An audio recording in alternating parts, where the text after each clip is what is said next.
To the U.S. Capitol now, where the Hill is set for a historic vote this week. The House of Representatives expected to decide whether to adopt 2 articles of impeachment against the U.S. President Donald Trump. But ahead of that vote, there is a new chapter in the making with a possible Democratic defection. One of the House Democrats opposed to impeachment is rumored to be switching allegiances. There is nothing that has turned up that truly is impeachable. Now, that is New Jersey Representative Jeff Van Drew, who is reportedly sharing his intentions of joining the Republican ranks. Van Drew was one of just 2 Democrats who voted against formalizing the impeachment inquiry in October. And earlier this month, the congressman also said he would vote against all articles of impeachment on the House floor. Well, Julia Manchester is a political reporter for The Hill. She joins us right now in Washington. So, Julia, thank you for joining us today.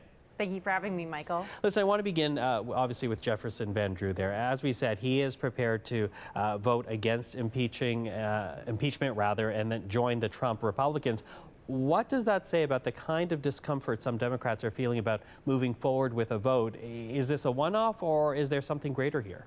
You know, I think it might be a one-off just for now, Michael. Remember, Jeff Van Drew comes from a district in New Jersey where he's facing a very tough re-election bid, and is a district that leans more to the right than it does to the left. So he's having, to make a lot of decisions as to where his political future will take him. And I think right now he is making a calculus that he would rather be a Republican and win re-election in 2020 versus be a Democrat and almost get lumped into this impeachment scenario, if you will. But going forward, I think you're going to see a lot of Republicans and Democrats in the House, and you've heard a lot of them talking about this throughout this impeachment saga, really listening to what their constituents think, because they're up for a re-election in 2020. And we know that while impeachment isn't necessarily a top priority for U.S. voters, you're going to see them, talking to constituents who have been very much paying attention maybe to this impeachment inquiry and the impeachment votes and seeing what they think, because it could impact their re-election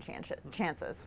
So watch for individual members. That brings me to the articles themselves, because when you talk about the vote that happened on Friday, that fell on party lines. So what does that say about what we're going to see in the week ahead, do you think?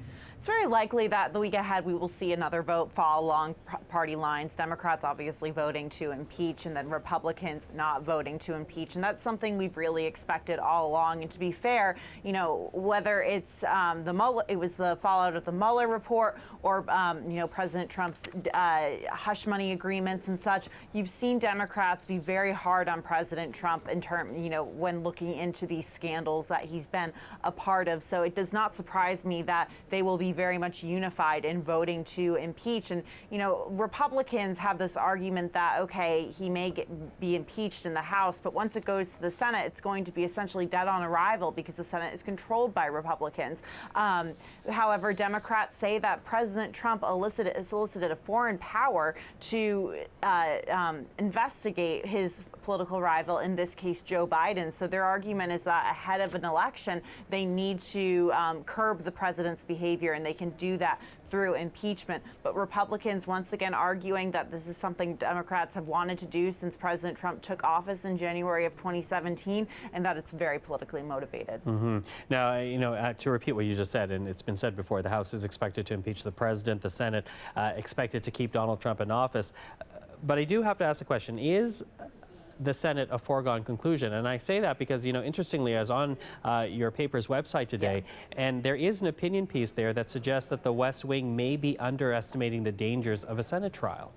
There has been quite a bit of talk of that, because you've seen, ever since the articles of impeachment were announced, the White House kind of had this feeling that, okay, it's going to go to the Senate, and it'll be an easy cakewalk for the administration in the Senate because it is controlled by Republicans. And you've seen that Senate Majority Leader Mitch McConnell has suggested that President Trump will be acquitted in the Senate. However, there is other argument that says that there are a number of senators, Republicans, who have been very critical of President Trump or maybe moderate. You have Mitt Romney from Utah, Susan Collins from Maine, Lisa Murkowski from Alaska, and these three senators have been very critical of President Trump. Now, it's unclear whether they will vote to find President Trump guilty. I think a lot of this hinges on what happens during the Senate trial. I mean, right now, the assumption is that he will be acquitted. However, it really does depend on what kinds of witnesses are brought during the trial and really what developments we see happening. However, I think right now,